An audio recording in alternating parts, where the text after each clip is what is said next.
Azul Summer Pavilion, a new iteration of the Azul system after Azul the beginning, I guess that's how we can call it now, and then Azul the stained glasses of Sintra. Now we are in the Summer Pavilion. There will be strong similarities between this game and the ones that came before, so if you know those, a lot of stuff will feel familiar. But this one has a couple of twists that make it quite different, more different than, say, the stained glasses was from the original Azul. The basic idea is still that we're gonna grab tiles from factory displays placed in a circle, then those tiles, some will go to your personal display, some will go to a central area where they also can be grabbed, and then you will place them in your personal display. But the rules to acquire tiles and the rules to place tiles are now a little bit different.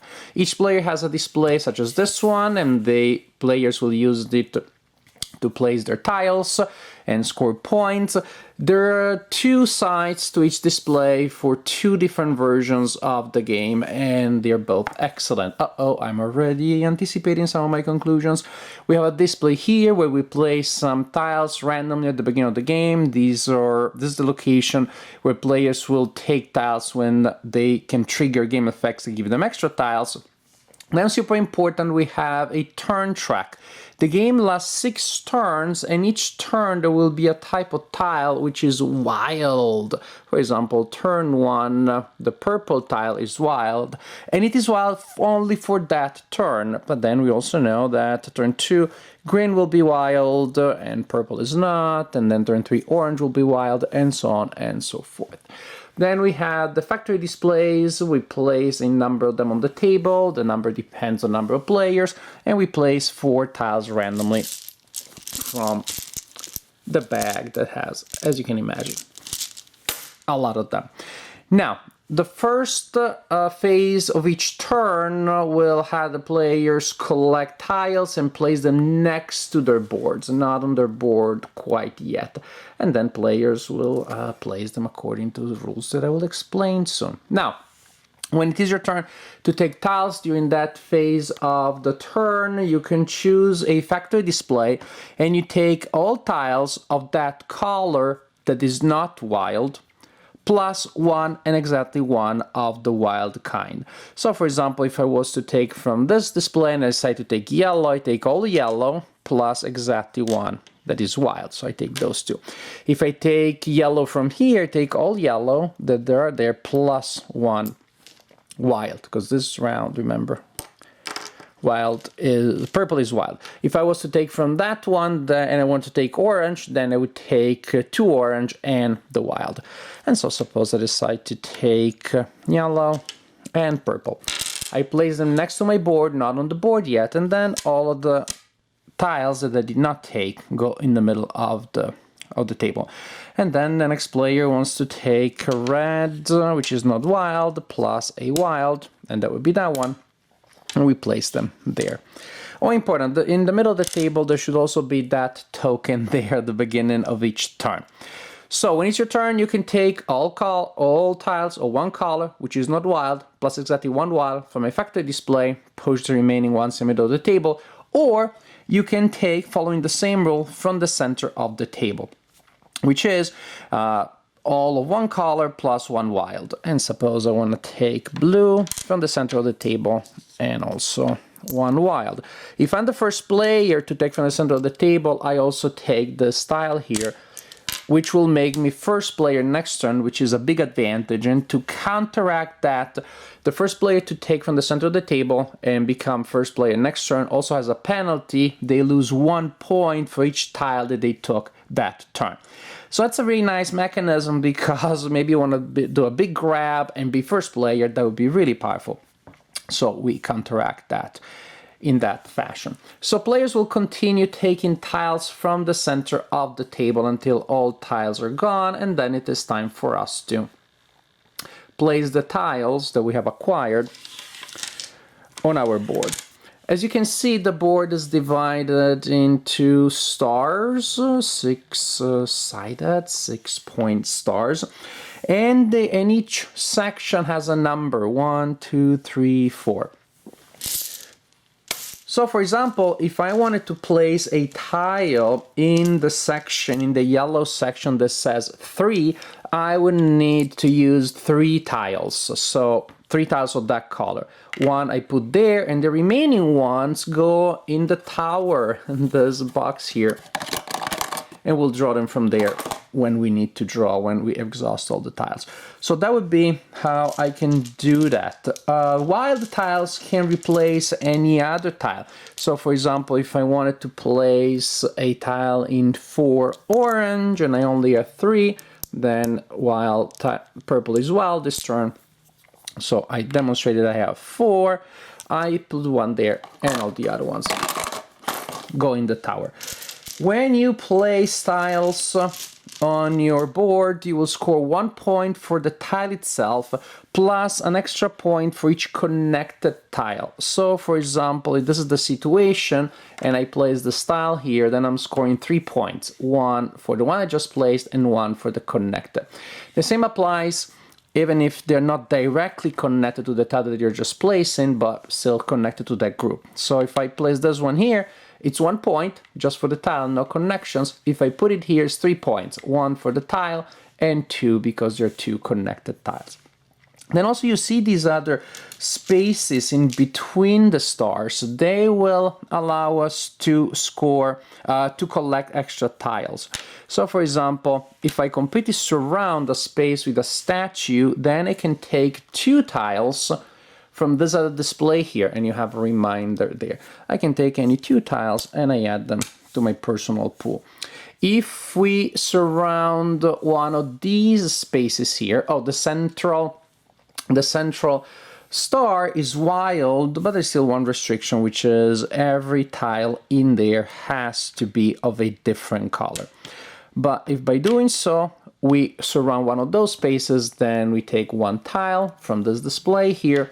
If you completely surround a window, these spaces here on the sides, then you take 3 tiles from this display. And we continue like this until all players have placed all of their tiles or until they pass. You can pass without using all of your tiles, and the ones that you still own at the end of the round, you can store here on the sides. It's not really necessary, just a reminder that you can store 4 tiles from a turn to the next without penalty. For each tile over 4, well, you need to discard those, and for each tile about over 4 that you have at the end of a turn, you lose a point. So you continue like this for 6 turns, and at that point you should have some points, hopefully, that you will have recorded here on this track.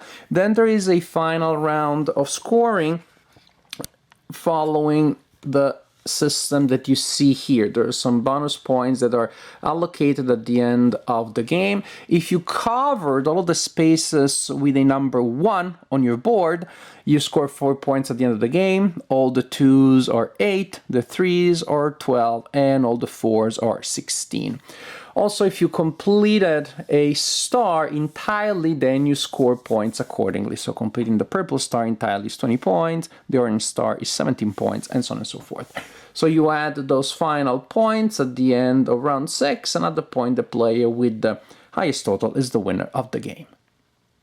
What a fun game. Azul Summer Pavilion is excellent, truly excellent. I think it is even better than the previous ones, or at least I enjoyed it more.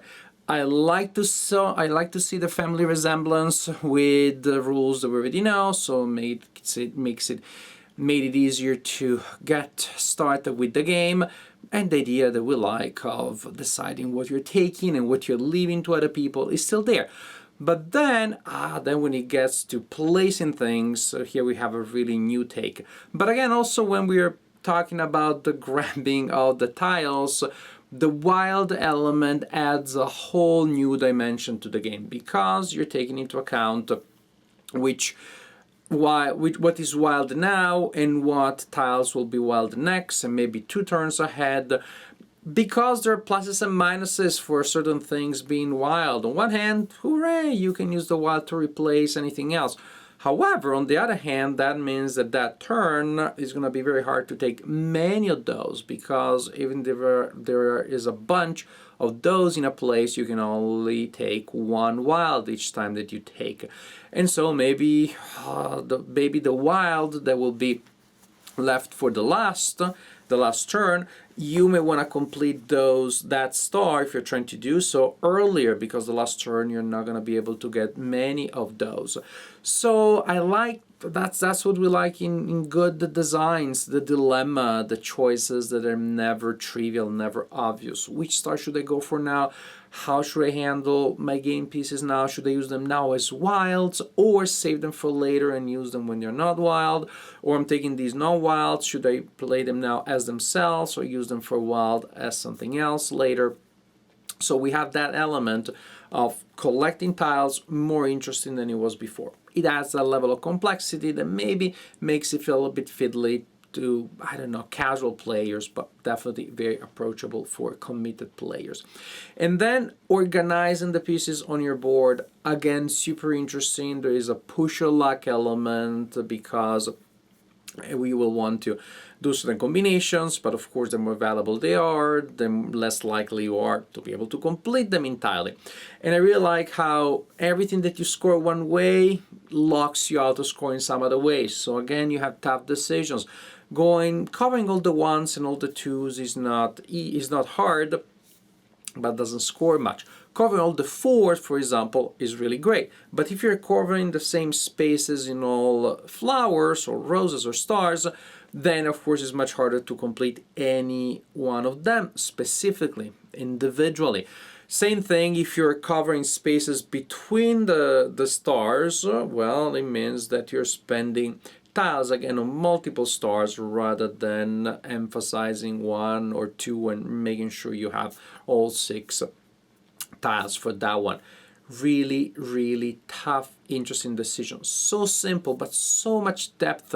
We started playing at a game night, and we are planning to also play other games, and basically kept playing it all night. Game after game after game. We were so hooked. The game has such a grip on us. We really got into the, come on, let's try one more time. Because everybody, every game, realized something that they had missed before and that they wanted to try if it worked, and the following game something worked, something didn't, but then you wanted to experiment differently. It is a game that has so much depth to offer with such a simple core of rules. The production values are great, as we came to expect from games in the Azul system. The game looks great from the components individually, and then just the rules will make the game components be placed in certain patterns that by themselves are also pleasant. Gameplay almost works here as a tool for composition, because the patterns you create are also just pleasant to look at. The 2 sides of the board, I love the difference there, again, because the 2 sides will offer different gameplay. I like in particular the blank side, where you can choose what to place on a star, which gives you more flexibility, because then when you start a star, you will decide if it's all of that color that you started it with, or all of different colors. So I can place a green 6, really not knowing yet if that's going to be a green star or it's going to be one in which there are every color, in which there is no repeated colors.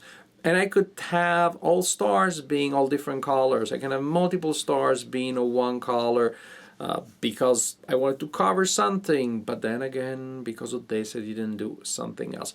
Different sets of problems, different dilemmas that are just fun to approach. Interesting interaction, not direct, we're not going to attack each other, but of course we're looking at each other's boards, and from time to time you will take tiles, not only to annoy the heck out of somebody else, but if you have that extra advantage in taking what you need and taking away something that other people want, of course that is also very valuable.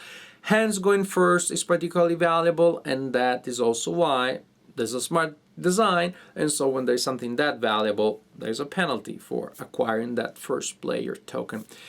Everything is so well balanced. It's a game that has such smart in-game trade-offs, so that everything you need to do the greater it is, the more it costs in terms of resources, of opportunity, and that's what a good game really should be. Azul Summer Pavilion, so much fun, addictive, smart, deep, simple, and elegant. Pretty much everything that you can ask for from a Euro game. So from this style of game, definitely an excellent game.